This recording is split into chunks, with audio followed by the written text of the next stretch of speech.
rakyat kena faham juga. Bila kita kata tak boleh soal politik, kesahihan politik, tak bermakna dia bawa polisi untuk menghalalkan orang tidak memakai baju boleh jalan di tengah padang, kita nak sokong, tak boleh. Tidak bermaksud dia benarkan penggunaan senjata api untuk semua 18 tahun ke atas, kita nak sokong. Tidak bermaksud kalau dia nak halalkan perkahwinan sama jenis, kita nak sokong. Itu isu polisi. Setiap polisi boleh didebat, boleh dibangkitkan bantahan dan sokongan mengikut proses demokrasi biasa.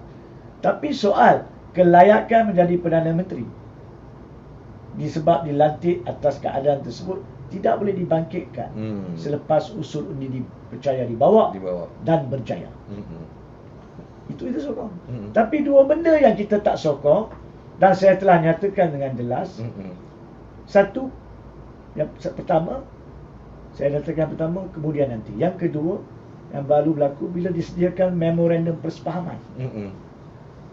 Bila kita bawa usul undi percaya, kita serahkan kepada 272 orang mengikut konsep demokrasi. Siapa nak sokong, siapa tak nak sokong.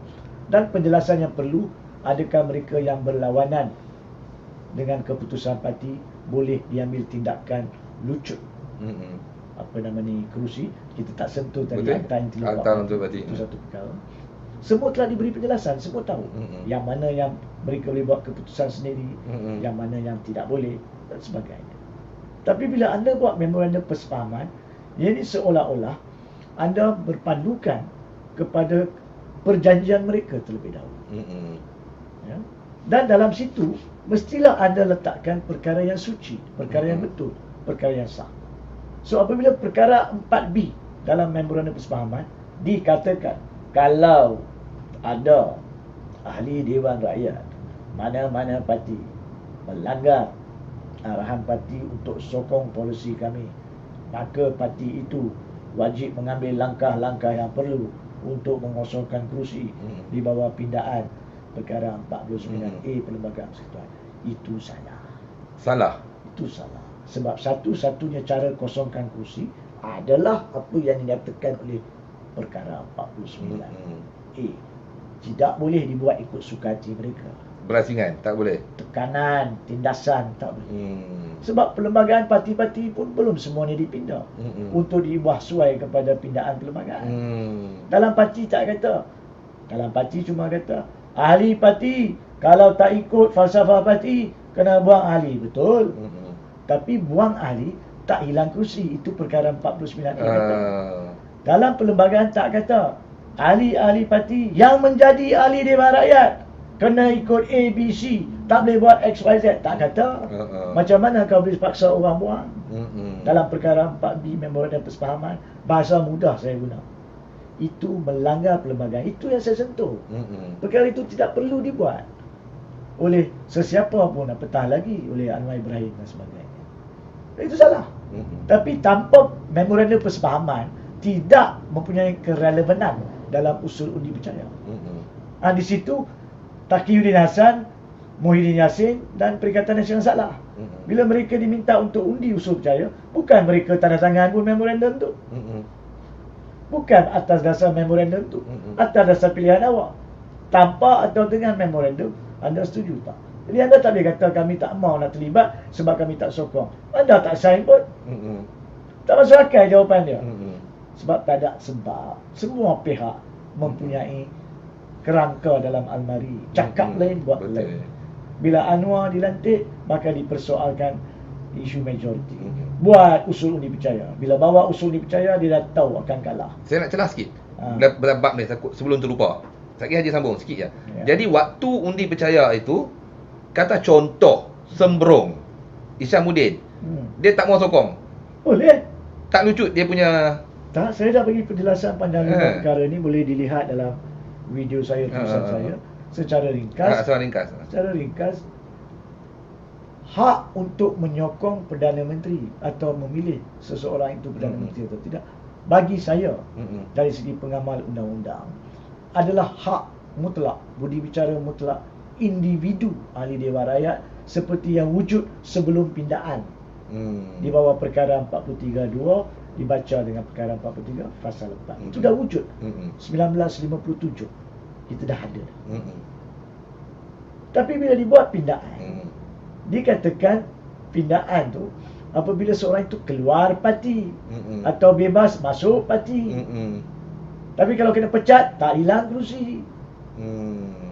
Jadi kalau awak nak hak, awak buat keputusan ini tertakluk kepada itu, maka sepatutnya pindaan dibuat pada perkara 43, 2 dan 4. Iaitu hak sokong Perdana Menteri tertakluk kepada pindaan perkara 49. Tak ada. Sudah segi perlembagaan dan perundangan, saya akan tafsirkan bahawa hak yang sudah wujud tidak boleh dibuang tanpa rujukan khusus. Itu rujukan am. Ada prinsip Latin dia, specialibus non specialibus derogat generalia, ataupun generalia non specialibus derogat. Maksudnya yang general tak boleh mengatasi yang special. Itu dah special. Melainkan dinyatakan yang khusus. Sebab itu undang-undang anti lompat parti kita bagi tahu dah lama, daripada masa digubal. Kita dah bagi tahu, bagi kepada orang luar, para akademik, hakim-hakim besar, peguam-peguam besar dan sebagainya. Sebab ahli parlimen mempunyai kepentingan berkonflik. Tak, mereka masih angkuh, sombong. Buat jawatan kuasa kecil. 12 orang tak silap saya ahli parlimen, termasuk pihak pembangkang pada masa itu, termasuk Gobin dan sebagainya. Saya hantar mesej kat Gobin. Saya kena bagi tahu sebab saya tak akan bercakap selagi saya tak ada fakta. Saya hantar mesej, bangkitkan apakah perkara-perkara yang perlu dilihatkan. Ya, brother, I'll get back to you. Sampai ke sudah hari ini, never got back to me. Jadi, macam mana kita nak maju? Kalau konsep bukan bidang awak, saya tak katakan bukan bidang Gobin, bidang dia peguaman, tapi dapatkan pandangan-pandangan betul. Macam mana nak biarkan ahli politik, walaupun dia peguam, untuk tentukan isu perundangan. Ini yang kita kena belajar juga. Kita kena berbesar hati. Kalau kita nak buat undang-undang makanan, takkanlah ahli parlimen yang pandai. Kena juga panggil chef one, kena panggil chef lain, kena panggil pakar perubatan, pakar-pakar lain. Betul tak? So kenapa tidak buat untuk akta anti lompat parti? Cakap dia buat, tapi saya sahkan.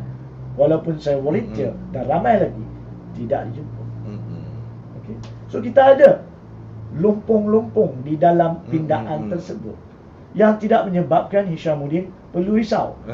Kata dia akan hilang kursi. In fact, surat yang dikeluar, tak silap saya pada 18 hari bulan sorry, 8 hari bulan Disember, yang mengatakan saya tidak akan sokong keputusan parti kerana saya bertanggungjawab mengikut saya tidak akan sokong keputusan presiden kerana saya bertanggungjawab mengikut keputusan parti di PAU yang mengatakan no anu pakatan. Sebab itulah keputusan tertinggi parti. Itu betul. Oh, itu betul? Itu betul. Sebab itulah bila undang-undang pertubuhan belum dibaik pulih, maka macam mana you nak adakan undang-undang perlembagaan ni pun yang tidak selari dengan undang-undang pertubuhan, atau undang-undang pertubuhan tidak selari dengan perlembagaan. Saya bagi contoh. Perlembagaan kata yang mana yang keluar parti atau dianggap keluar parti atau mengambil tindakan keluar parti. Macam mana ambil tindakan keluar parti? Katalah keputusan parti tak diikuti. Keputusan parti itu keputusan siapa? Ada ditakrifkan. Sedangkan undang-undang pertubuhan mengatakan keputusan parti adalah keputusan ahli-ahli parti, iaitu mesyuarat agung tahunan atau mesyuarat luar biasa. Nombor 2 baru MKT, kalau ambil contoh UMNO lah. Dan yang ketiga, kalau tak sempat, baru kita buat presiden. Tapi sebelum ni dah ada keputusan Perhimpunan Agung sudah ada anu Pakatan Harapan. Tak perlu lagi presiden. Nombor 1. Tapi sekarang ini cara parti politik dikendalikan, presiden membuat semua keputusan. Bila orang tak puas hati, maka dibuang. Bila orang buang, bawa ke mahkamah, mahkamah kata tak boleh. Seksyen 18C yang dimasukkan menyebabkan masalah dalaman parti politik tidak boleh dibawa. Jadi bagaimanakah awak nak wujudkan undang-undang lompat parti di bawah perlembagaan Sedangkan undang-undang Akta Pertubuhan tidak diadilkan, tidak disaksamakan. Macam mana?